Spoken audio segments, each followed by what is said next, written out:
Welcome back to the show, everyone. One of the most dominating teams over the last 10 years finally got a chance to kick off the season tonight because of a positive COVID-19 test within the Greeneville community. The football program was put on the shelf for quarantine. Their first opponent, Boone, who were coming off an opening season loss to CAK. So let's head out to Burley Stadium. Green Devils pumped up to be in their first game of the year. Blazers came in focused as well. Second quarter, 7-6 Boone. Greenville hands it off to Mason Gudger, who's almost got tackled but never hits the ground, keeps on.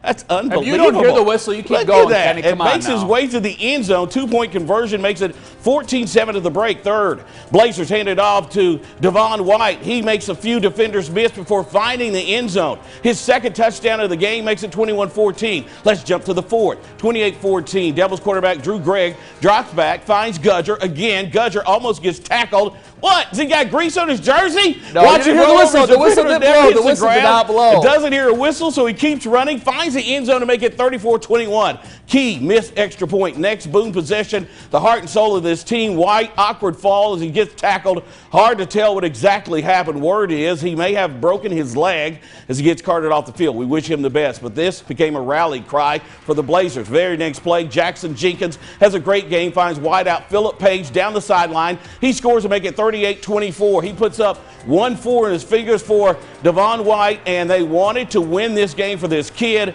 Under a minute to go, they run a fake reverse. Jenkins finds Page, who muscles his way into the end zone. Blazers take a 35-34 lead, and they would unbelievably come back to beat Greeneville tonight by 1.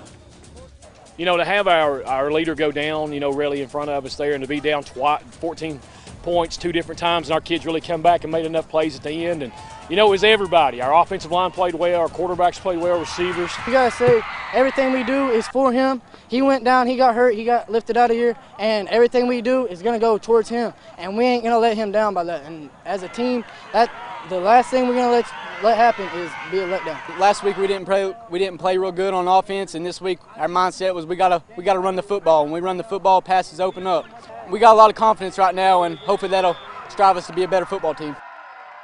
So once again, big win tonight. Boone coming back to beat Greeneville 35-34. It was Pigeon Forge losing to Granger 19-12. South Greene in Moorestown tonight. South Greene arrived in town to face Lakeway Christians after getting on the board early. South Greene Rebels find themselves in another scoring drive after starting on their own 10-yard line. Luke Myers follows through with the keeper down at the 2-yard line. That's when Corey Hauser finds the gap in the middle to finish their drive. Rebels led 13-0. Lions would answer back, though. Levi Martin finds Corey Fante on the sideline route. Check out the fancy footwork before stretching into the end zone, putting 6 points on the board for the Lions. That's going to make it 13-6. Watch this. Whoop, whoop, whoop. There he goes.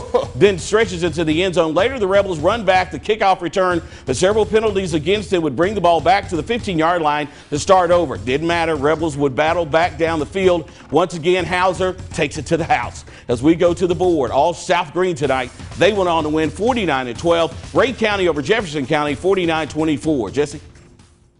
Thanks, Kenny. Really appreciate that. Now it was the final time for the Red River rivalry between the Cherokee Chiefs and Sullivan South Rebels. This is the last season for South before they join North and Central to form Westridge High School. Now Cherokee has dominated the series as of late. The Rebels, who are playing their first game of the year, look to snap that skid tonight. Now as we take you to Big Red Valley, where obviously both teams are pretty fired up, especially South with their first game of the season. Ethan Bergeron for South came to play tonight as the first call right here. He calls his own number on the keeper. He gets big yardage into inside Cherokee territory, and just 2 plays later here, Bergeron scores it to make 7-0 South, chalking up the first score of the game. Then the next time the Rebels had the ball, it was carbon copy as well. Bergeron plows in for another score, following the big boys up front. You always got to love to see that when they battle in the trenches.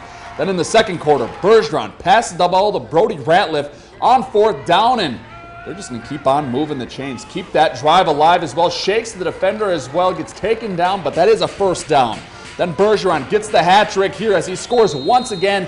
Kenny, you know I'm a hockey guy, so I love the hat trick right there. 21 rip. Right now. Exactly.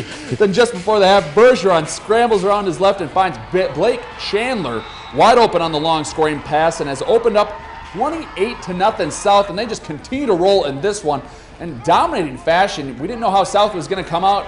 They came out like a firecracker tonight. They beat Cherokee 35-0, a big win for the Rebels as well. And Hardin Valley, they're going to fall to Cleveland 38-12. Kenny?